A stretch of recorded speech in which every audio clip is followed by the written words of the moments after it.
Hello, how's it going, guys? Welcome back to another episode of my GT5 Project Drifting.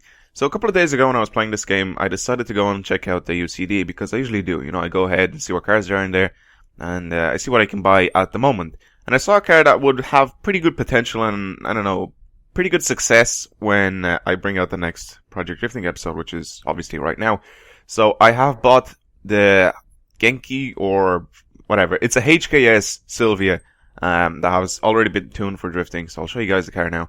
Go into this, and you'll be able to see all the specs and everything that the car already has. Now, the reason why I bought this, I know it's already tuned for drifting and whatever, but I want to modify this so it drifts the way I want to drift it, and the way every single one of my cars drifts, so I can handle it. You know, when people come onto my videos or whatever, they're saying, well, some people, obviously not everybody, but some people say that the setup that I have on my cars is wrong, that their setup is better, that I should add more of this or less of this or just something different. A car for drifting isn't about setting it up the exact same way as every other person. The car for drifting is to be set up so it drifts well for you. Now, for people that are only starting off to drift, that watch my videos, that watch my drifting tutorials and whatever, they will drift like me because they watch my tutorials. So every car that I tune is perfect for them, right? So when people come onto my videos and tell me shit about whatever, this isn't how the car is supposed to drift, or this isn't the correct setup or whatever, you can just not say that, because not every single car drifts the exact same as your car. Everybody has its own little, you know, sort of setup for their own cars. Use your own. I'm not telling you not to. I'm not saying that yours is wrong, but you don't have to say that somebody else is wrong just because yours is different.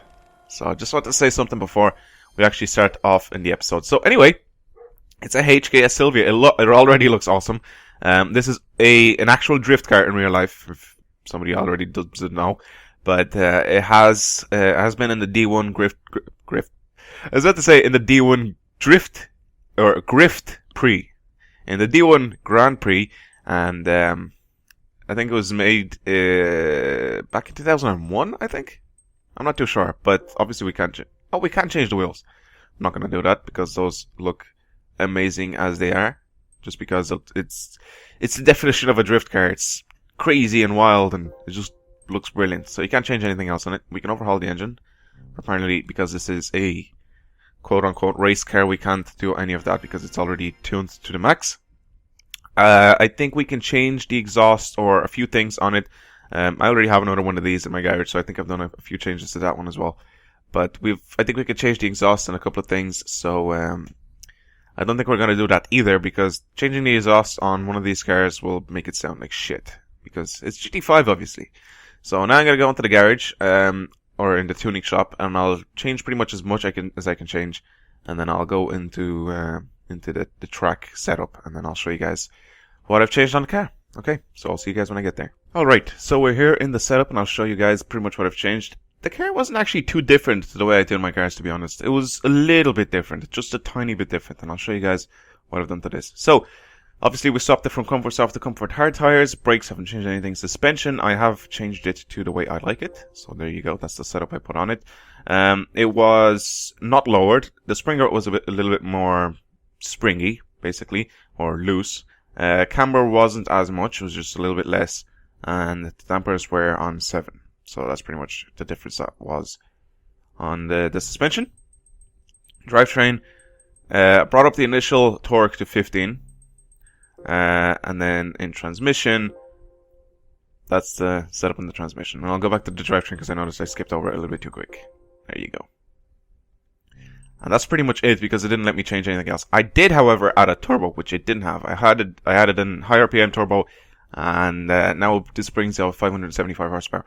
Now, the only problem I have with this is, why didn't, you know, obviously this is fully tuned, but why isn't it when I fully tune a normal S15 or even an S13?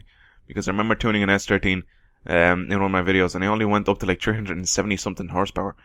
Why didn't that allow me to put on a turbocharger on it? Why didn't it allow me to get it to about 500 plus horsepower? Because this is just perfect for drifting. 500 horsepower is, I think, even more than enough for drifting.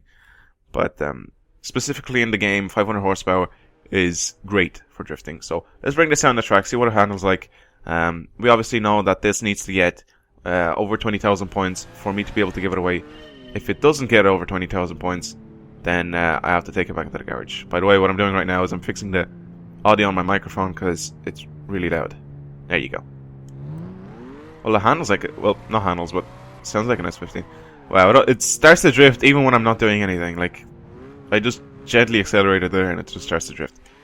Now, I bought the fully customizable transmission as well because this had a 5-speed close ratio. Oh, wow, that's good. Right, I'll start again just because. Alright, let's try this out. Oh yeah, I can't flash my lights because it's a standard car. Whoa, I was going too fast in that? Okay, let me see what the difference is between this and all of my other cars. It seems that because you're adding counter steer and throttle, this is much more of a drifting car. It feels like it wants to go on sideways forever, basically. So you're gonna need a lot of practice with this car before you actually get it perfectly. Because just so I don't overdo it, I'm not gonna slide in the corners. I don't think I'm gonna get.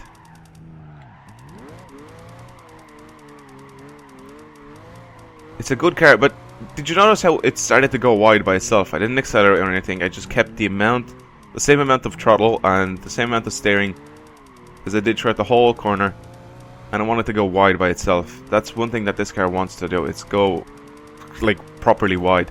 So I think this would be an ideal car for, let's say, a long track. Oop.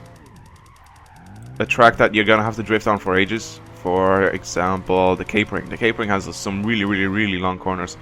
It obviously has some tight corners as well, but I think 2 of them are just insanely long corners, and I think that car would be, or this car, sorry, it would be absolutely brilliant for that.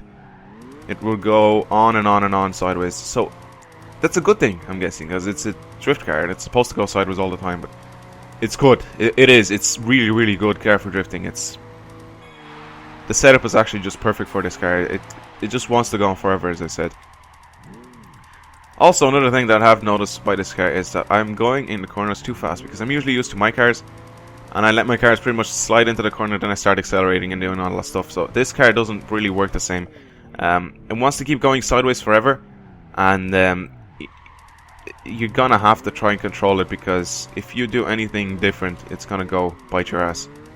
Like right there, I had to make the angle a little bit more intense than it actually was before, if you haven't noticed it, just so the car doesn't go off the track. So you have to leave the car drifting for a little bit longer, and then you're gonna need the car to go, you know, you're gonna need to increase the angle of the car just so it doesn't you know, spin out on you. So usually that's what I do with my cars, and then they would be perfectly in drift. But apparently this one doesn't seem to agree with me. Wow, I want to see if I can still get 20,000 points, even though I only got 10,000 points while I'm here. I don't think I'll be able to. I'll try down. Okay, this one. Start from here. Start early.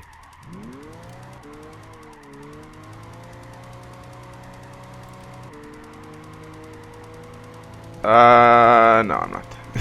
70,000 points. Still, we got 17. Oh, sorry. About 6,000 points in the last corner, so that's really good. Usually, most cars only get about 5, but 6,000 corners is pretty. 6,000 corners, 6,000 points is pretty good. Yeah, I wanted to keep this episode a little bit longer just because I wanted to explain a couple of things about this car before anybody actually decides to go drift with it and use my setup. Alright, so it's a good car. Again, if you want to win this car, if you are interested in entering the competition to win this car, all you have to do is leave a comment. You don't have to like the video, you don't have to subscribe or anything. If you do want to subscribe, you can, obviously, because I do these videos every single week. So let's say if you don't get this car, or you are looking for a setup for a different drift car, you can come on to my videos and you can check it out, you know, pretty much every single week. So yeah, that's pretty much it. You can also like the video if you enjoyed it. You don't have to, as I said. But yeah, anyway, hopefully you guys have enjoyed this episode. I will continue doing donuts while I sign out. So I'll see you guys later. Bye.